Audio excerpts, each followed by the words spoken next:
And I do believe we have Mr. Fred Shanks, who's chairman of the House Rules Committee. Good morning, Fred. How are you, sir? Hey, good to have Paul. you. How you doing, man? Glad to be here. Love that hat, man. That's you might get mistaken for somebody else. Be careful. Yep, that's it, man.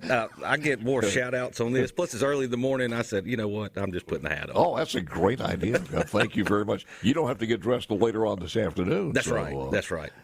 A lot of different bills that I want to touch base with you on, some notable ones here, and let's just jump into it. It's 345 to add simple assault charges to those accosting athletic umpires. I think that's a good idea. Absolutely, and as you know, you knew my dad, Coach Doug Shanks, and he had come to me. He said, "Look, Fred, we've got a real problem getting the younger generation into officiating sports, and it boils down to the athletic parents now. A lot of them are just crazy, and."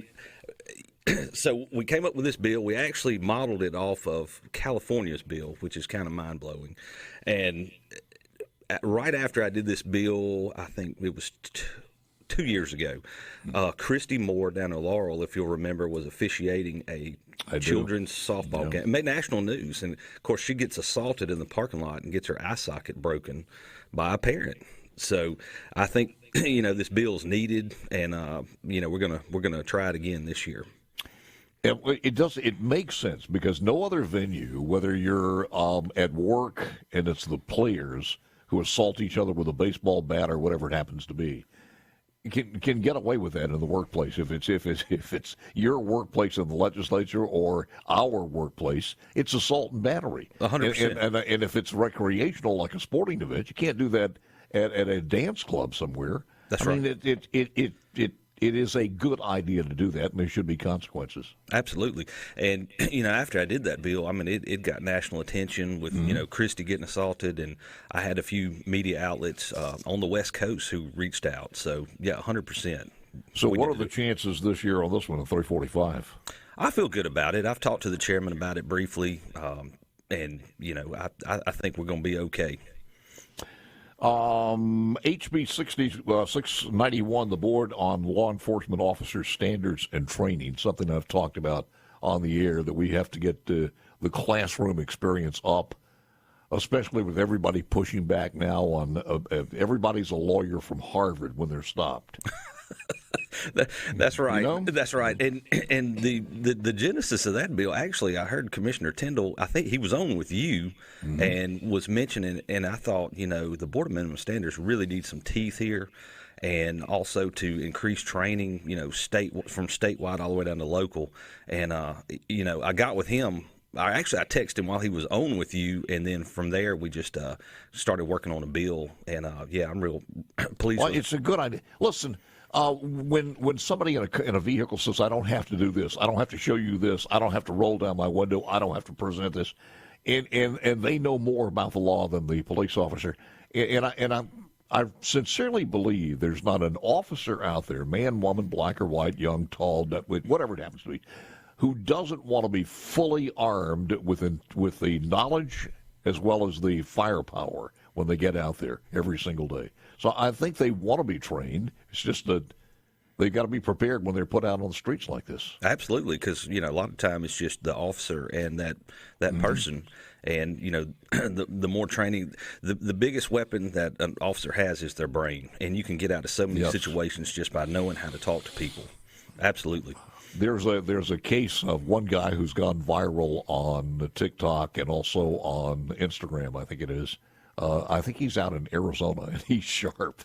He knows his stuff, and he's become kind of a social platform star on that one. So if you're stopped by him, he knows what he's talking about. Just going and it's like Columbo. If he asks you 3 questions, go on and surrender. That's right. I've seen him. He's pretty entertaining. Yes, too. Yes. Hunting and fishing, reduce license fees for certain disabled veterans. It seems like a good one to me. Yeah, no brainer. No brainer. All right. Do you have some in there that you want to spotlight and just bring forth? Well, one that we are currently working on is a suffrage bill. And I think we really have. It's been talked about, I know, for years and years and years. But we've got a group of guys that we're and ladies that we're talking to right now, and I think we're really getting some traction on that. We've had a conversation with the speaker about it, and we're currently doing a bill right now on that. So have you gone through what we're talking about? Because there were a lot of people who raised their eyebrows when the new speaker said, "Let's work on this one finally." And once you start getting into the meat of this, it does make sense. Have you kind of parsed which ones would not be? We're talking about violations and convictions. Which ones will and which ones will not? Well, right now, obviously, any violent crimes would be out of the question, but we're still going through that right now and discussing it with the lawyers right now. The bill's actually being typed up now, so hopefully we'll have a... Can you give us an idea which ones you're talking about, including, not excluding, but including?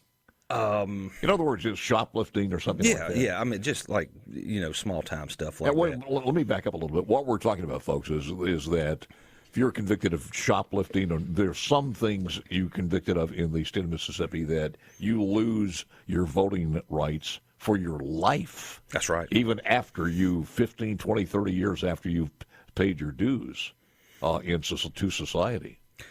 That's correct, and we're looking just right now. Let's say someone's been out of prison 5 years, contributing to society, hasn't gotten in trouble again. I mean, it's the right thing to do to go ahead and restore their rights to vote. Will the mechanism for achieving this also be changed? Because come on, guys, you got to go through a lot of hoops with the legislature, and it's like having 400 judges smile down upon you. You're right, Paul, and that's been the problem, and that's why it rarely ever happens right now. So it would be slimmed down. You actually give people a path to get it done. Yes, that would exclude what it is now. Correct.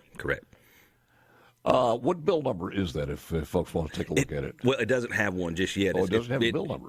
It should be. We should hear something middle of the week, and I'll get that to you ASAP. We got a break coming up in a moment or two, but I do want to mention this one because I just think it's the kudos to this lady. You can join the Fred Shanks and the rest of the House of Representatives and community leaders. They're going to be celebrating former Representative Alice Clark of Jackson to be honored with an official portrait in the state capitol. There's going to be a brief press conference followed by hanging the official portrait in room 204. Alice Clark was the first woman, will be the first woman and the first African-American to have a portrait hanging in the state capitol. We've come a long way. And you'll hear from a lot of House of Representative leaders and community leaders. And this is going to be tomorrow at 10 o'clock tomorrow morning. It'll be on the second floor of the Rotunda and room 204, the new Capitol, 400 High Street. Alice Clark was former representative. Of course, she retired last year, was her last year. Was the first black woman elected to the Mississippi legislature in 1984. Now, if you and I found ourselves a female and an African-American in 1984 in the state capitol, you got to be one tough son of a gun. First of all, being African-American in a white-dominated area, and number two, being a woman, amongst a lot of men. Absolutely. And, she stuck around for a long time. Yes. She's a legend. Very vocal. During her time representing House District 69, Ms. Clark was an advocate for the WIC program, drug courts, education, and she was unabashedly every single year bringing up the lottery. And that's why the lottery is named for her in the state of Mississippi. She retired at the end of 2023 after serving 38 years. But congratulations to her, and her portrait will hang in the Mississippi Capitol, so that's good news. On tap for today, what is going on as far as later on this afternoon? We still doing mostly committee meetings? Yes, just committee work. We'll be busy, Tuesday through Thursdays when we do most of those. And, our next deadline is the 14th on actually getting a bill written up to committee. So, the next couple of weeks we'll be doing pretty serious committee work. Representative Fred Shanks, this is your second term? Yes. Rankin County District 60, and he's chairing House Rules. We'll talk more about that one. Bobby Gentry Day is one of the bills, HB 312. Can you guess what day ought to be Bobby Gentry Day in the state of Mississippi? Do you know when she was born? Does that matter? What day would you designate Bobby? If anybody can't answer this, they just moved to Mississippi. What day is Bobby Gentry Day, at least what they're working on in a bill 312 in the House? Back with Fred Shanks. More coming up. J.T. Mitchell joins us 8:35, and as I mentioned earlier, House and Senate gavel in at 4 o'clock this afternoon. It was the 3rd of June. Cotton and my brother was baling hay. There you go. There shouldn't be any problem with that bill at all. None. Yeah, I mean that wouldn't ought to be an easy one as far as the Bobby Gentry Day. I guess she's still living in Memphis. The last I heard is she was up in the Memphis area, but I'm not sure. She's been kind of a recluse. Yeah, absolutely. You don't hear, but I heard something a couple of weeks ago about her. So I don't know. She may have passed. I'll look that up. Yeah. Geez, you would think we would know that. Yeah. There's some other crazy bills that are coming across with designating blue as the state color. I have not even heard that. You haven't seen it? No. It's House Bill 699. Blue designated state color. Why would we do blue if that's a political thing? Ought to be red. Number one. Number two, let's just make it camo. Now, that would be more fitting for Yes, that would be our official color. Yeah. Would be camo. Yeah, I'm good with that. Then you have to designate the state. You got lots to do here. State vegetable, the sweet potato as the state vegetable. We go through these every year. There are some like that, and luckily, they're kind of washed out by the end of the day on the first deadline. You know, when is the first deadline coming up? Well, the first deadline is going to be the 14th, and that's going to be getting your bills written up and introduced your bills. So that, therefore, they would then go to committee after that. But and a lot of people may not know, but we usually have around 3,000 bills. That we start weeding down from a lot. I read a story, Fred, a little bit earlier about some studies that show millennials were moving into Mississippi, and we got so many positive things going on. And I know that the legislature wants to kick this up again, but your overall view, I mean, we're several weeks into the session now, and your thoughts about kind of giving an analysis of where we are and some of the tough issues. Do you think they're still on the table? Oh, yeah. We've had a tremendous session already. We've had these two huge economic development projects. Amazing. We did the initiative again, which we got it past the House, shooting it over to the Senate right now. That was big. And that was our first big bill with our new speaker, Jason White, because we had to have a 2/3 vote to do that. We had to have a 2/3 vote which is your largest vote percentage, just to suspend the rules to introduce that. So, that was a big deal even outside of what the... Have you heard anything from the Senate on this one? Any changes or possibility? Yeah, I know the chairman, Price Wallace, has been talking to his counterpart on the Senate side, and hadn't heard much on it, but I do think they're more apt to do something on it. I feel positive about it over there. We've got a new chairman on that side and accountability, and I feel good about it. Will any changes probably be just on the number of signatures, most likely? Correct. That in the past 2 years, that's been the biggest issue. Is we just couldn't agree on a number. What do you think about as far as the governor's continued wish to lower the income tax, the House versus the Senate on this? Of course, the House is in. That was a big push by Philip Gunn, and we did cut it. Didn't cut it as much as we wanted to, but we're going to continue to push for that. And I hear things on the Senate side, so I don't know if it'll fully, be eliminated, but I think we're going to see some movement on it. When you look at some of the numbers for January, and you had some. Personal income tax was down, but you got to explain that's what the bill wanted to do. That's right. And take that money and put it back in the hands of the people. And then you get the sales tax up. So maybe they're spending that and the sales tax is increasing. Did you look at it in that manner, the January numbers? I have not just yet. Yeah. What else is on your table as far as some of the bills that you've put forth that you're pushing and you'd like to highlight? Well, one I've got, I brought it out last year, but it's to ban squatted trucks, and that has been a hot topic.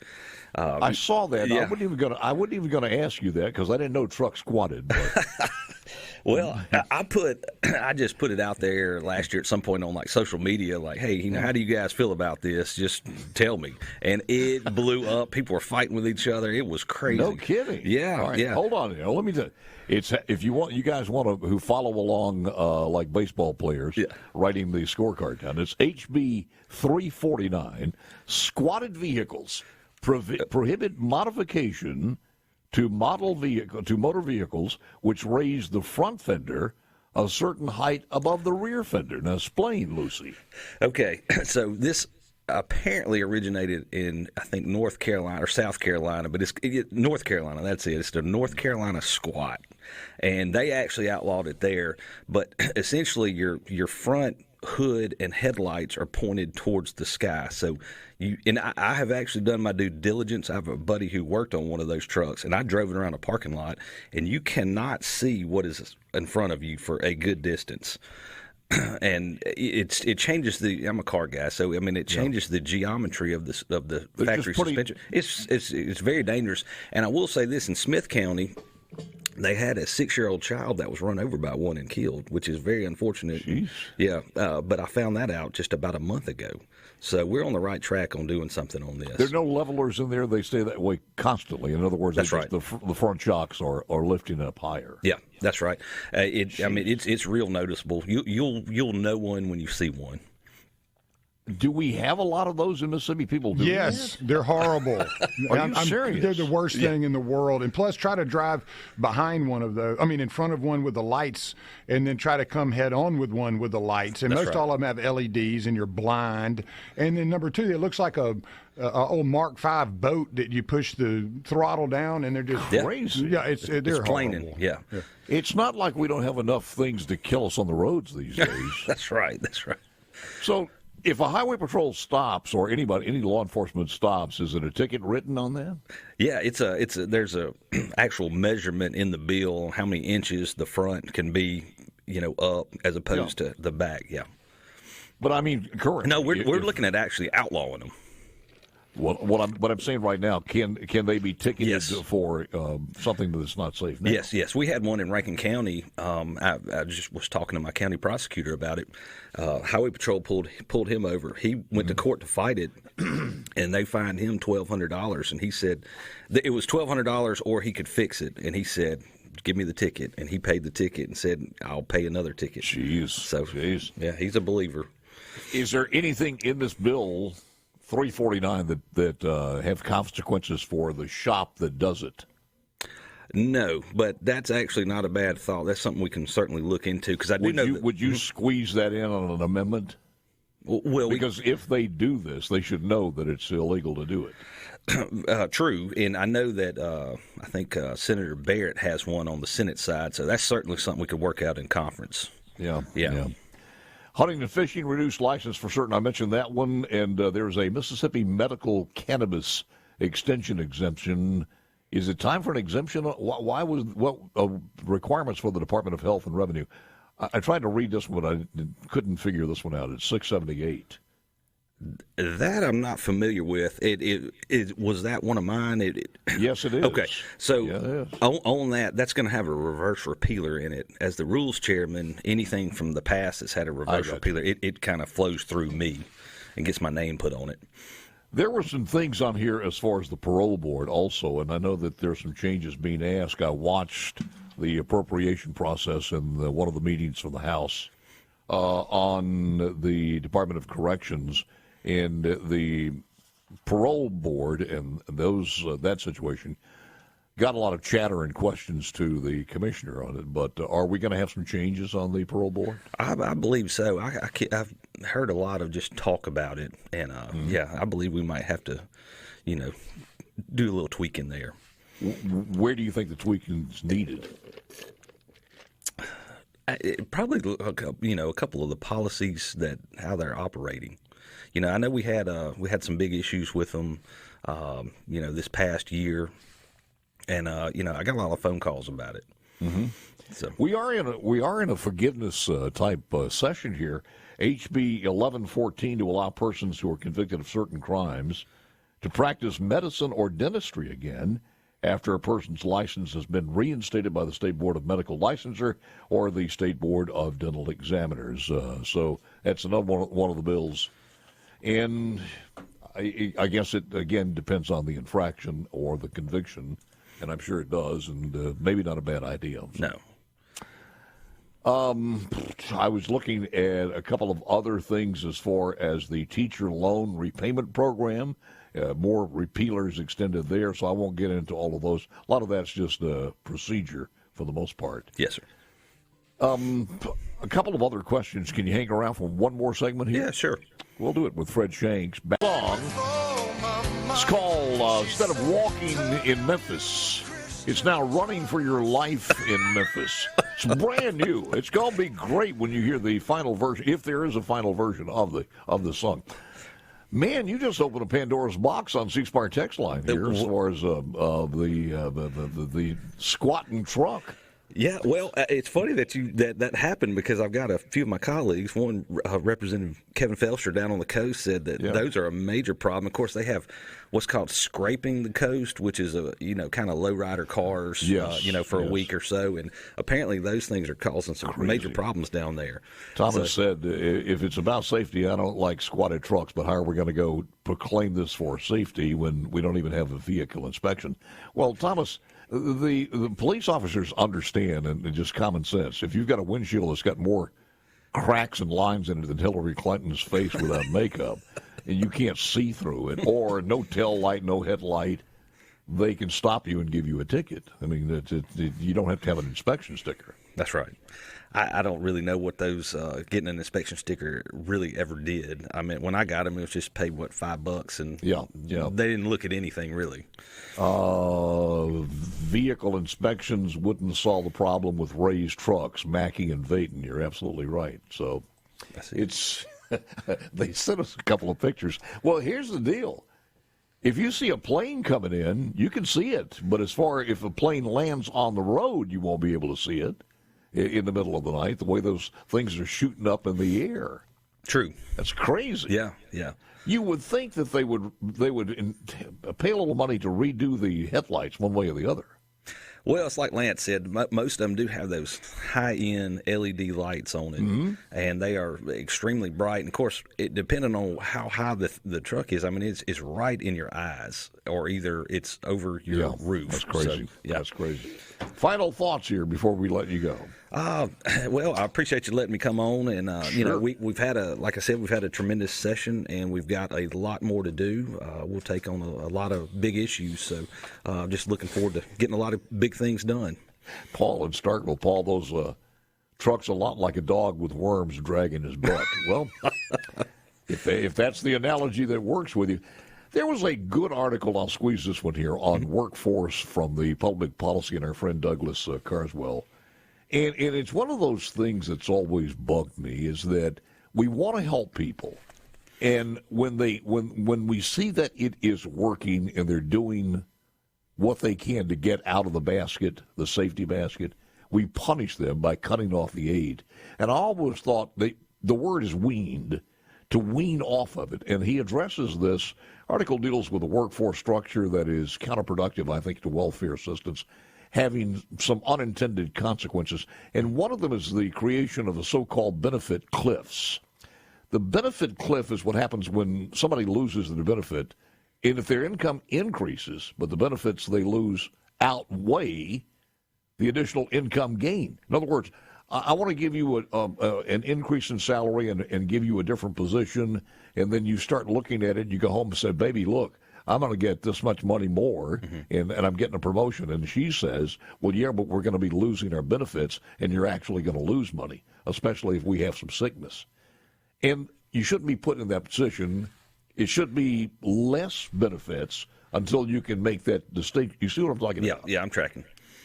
And 1 out of every 100 working age adults in our state, 46 are not in the labor force right now, too. And that's another reason for us to take a look at this.